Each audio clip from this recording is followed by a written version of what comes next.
The Young and the Restless Monday, June 23rd update.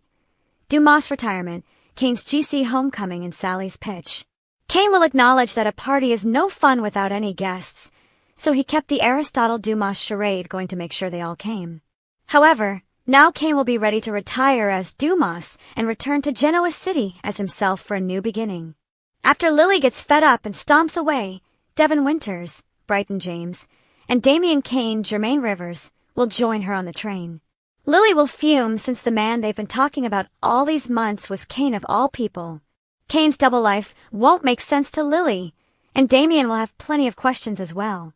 Devin will tell Damian about Kane's father, Colin Atkinson, Tristan Rogers, who was a crime boss in Australia and was mixed up in all sorts of shady things.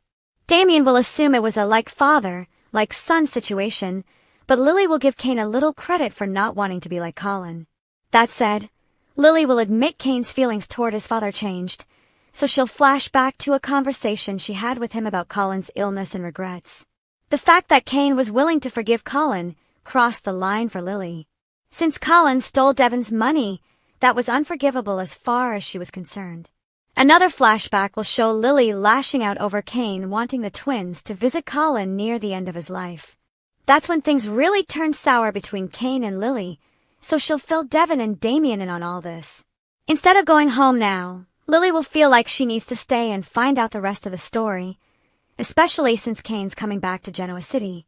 After Kane promises to speak with each guest privately at some point, Victor Newman, Eric Braden, will demand his private meeting immediately. That'll lead to Kane's explanation about Colin getting sick 6 years ago and trying to make things right with his son.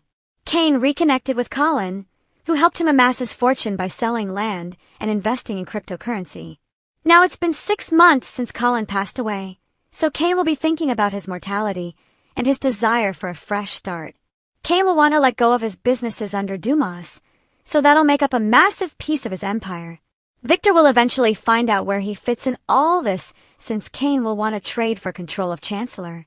Unfortunately, Victor will shut down Kane's proposal and let him know it ain't gonna happen. Back with Billy Abbott, Jason Thompson, he'll seem frustrated over not realizing it was Kane when he talked to him on the phone. This isn't the first time Kane has posed as someone else, so Billy will think back to when Kane pretended to be his half-brother and Jill Abbott's, Jess Walton's son.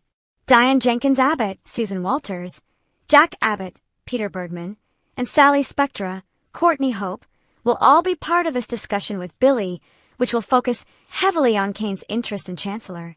Sally will eventually corner Billy alone and suggest they should rush home to expose Dumas' identity through their Abbott Communications launch.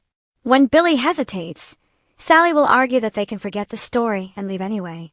Sally clearly won't want to be caught up in all the drama, but Billy won't want to leave until he uncovers whatever Kane's not telling him.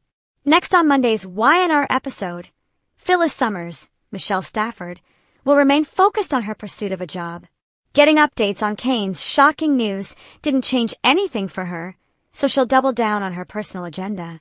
Nick Newman, Joshua Morrow, will point out that he doesn't remember Kane and Phyllis ever being super tight, but she'll counter that he wasn't her enemy either.